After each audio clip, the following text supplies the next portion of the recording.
Alright guys, welcome back to another video. Today I'm going to talk to you about how to get your first 5 clients online. And even if you're at the very early stages of starting an online service business, whether it's a coach, consultant or service-based business, I'm going to save you years of pain that I went through and branding myself as extremely cheap and going through lots of other problems when trying to start up and actually scale the business.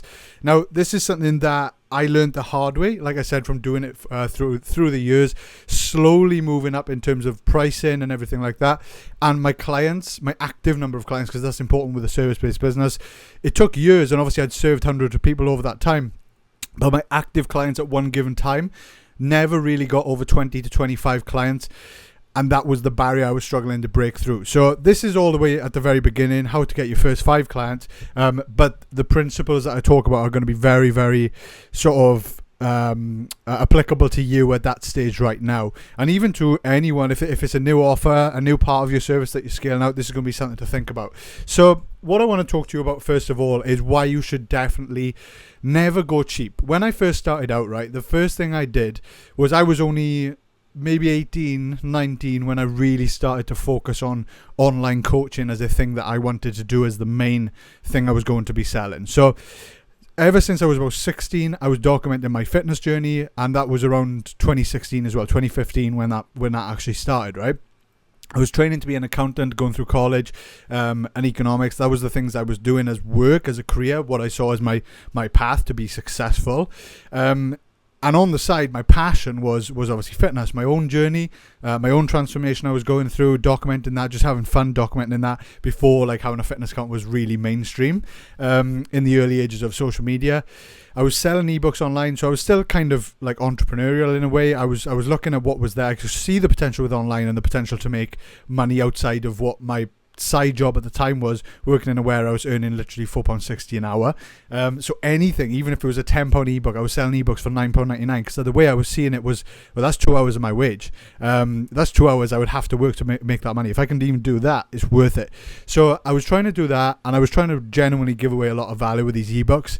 When I look back now, the value is definitely there, but wasn't very professional at all in terms of how it was put together.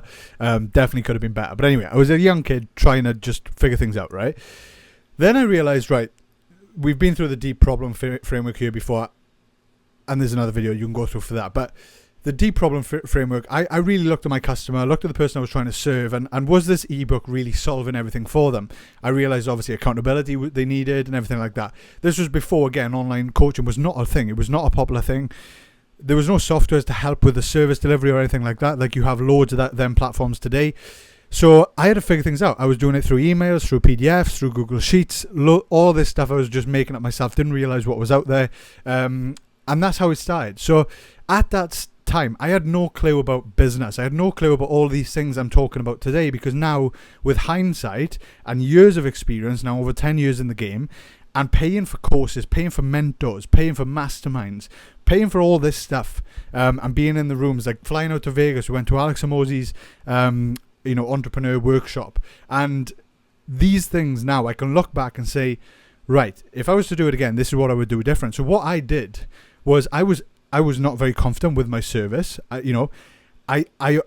The biggest problem I probably had was my own relationship with money. If you come from money, or even if you've come from no money at all, we probably have this like scarcity mindset. I certainly did, right? Because my own bank account, I never had more than £1,000 in my bank account, all the way till I was like 18, 19. Didn't have more than £1,000. The salary I got when I actually got the job to become a full-time accountant, it was my full-time job. I was a junior accountant at the time. My salary worked out that I was getting paid just £900 a month. So even with a full month's hit in your bank, I was not getting over that £1,000 mark, and just living day to day, running a car, running the commute. That I was never like saving up more money than that. And obviously I was still trying to invest in trying to learn more. The most money I ever paid for something was like 1,200 quid, I remember, for a course to learn something at that time, which was a huge amount of money to me. So I just assumed everyone was in the same position as I was, right? Biggest mistake people do. I was young. I assumed everyone I knew, I just assumed nobody had money. Like nobody had money around me. I don't come from an area in Swansea in the UK and Wales. No one around here locally has got a lot of money. There's no wealth to be seen, right? And everyone seems like they're in the same boat. Everyone's struggling. So when I was starting to sell ebooks, when I was starting to sell coaching, I just thought, right, everyone's got the same sort of bank account as me. Everyone looks at pricing the same as I do. So I've got to make something that's fair. And also, I'm young. I don't have experience. I don't have loads of results behind me, loads of testimonials. I'm new to the game. Best way to start at the very bottom, let's go extremely cheap and just make it something that no one will ever complain about the price.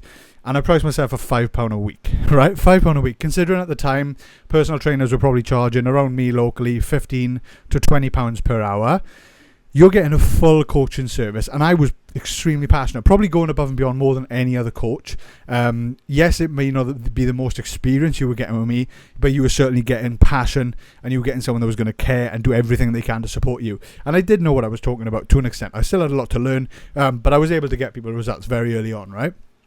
Now, the reason I'm saying this to you is because you're probably at that point now where you need to prove your service. And that is the most important part, is proving your service works, which is where I'm going to get to in a minute.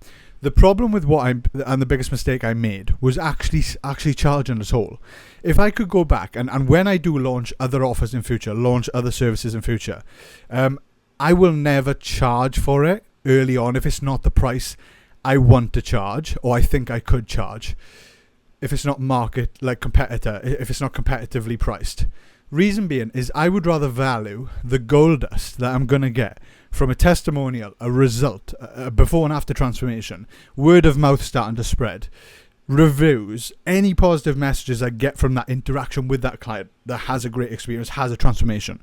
So that is what I value more than the money they would pay me, especially if you're undercutting yourself and charging extremely cheap because you're not experienced or you haven't got a proven system yet.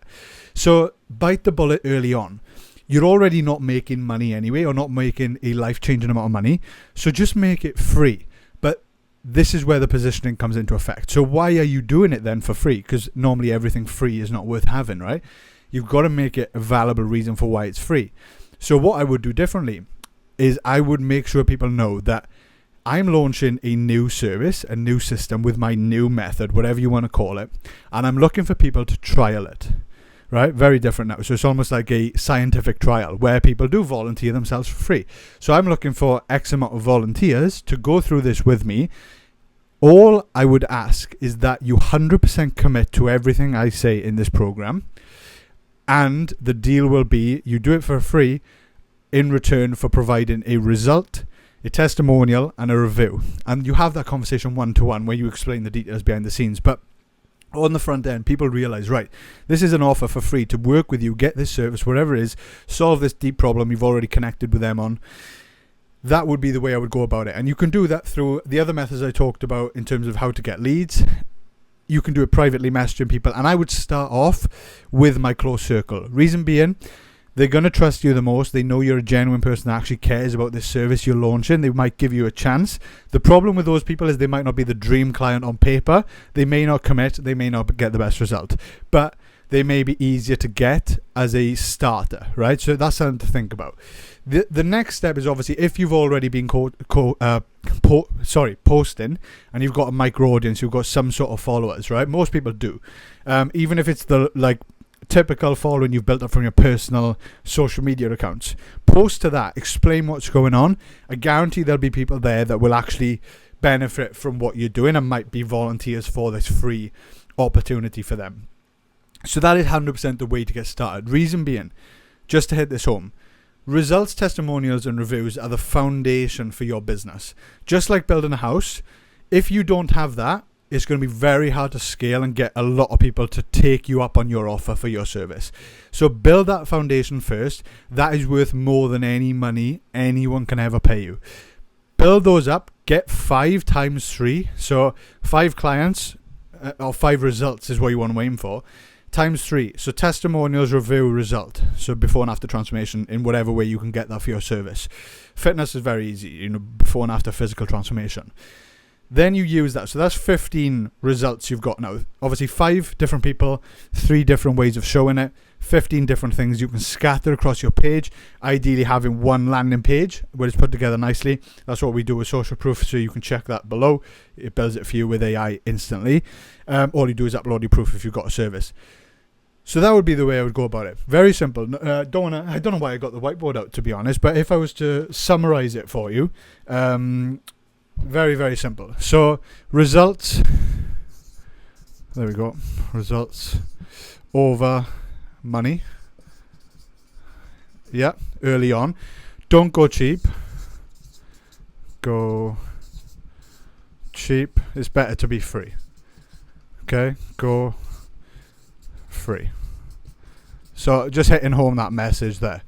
I want to make sure you understand that once you brand yourself with a certain price, especially if you advertise publicly, people will talk and it's more difficult. So I would always withhold price when you start to introduce prices for your services. We'll explain how to do that later on in the series. But if you like this, we just make these videos to just make it a lot easier for you to scale your service business online. We're building service businesses at the same time. We've scaled PB Academy, now the coaching service I talked about, to over 250 active clients with a full team delivering the service. So we know what we're doing when we talk about this stuff. So I hope you like it. Make sure you subscribe and I'll see you again.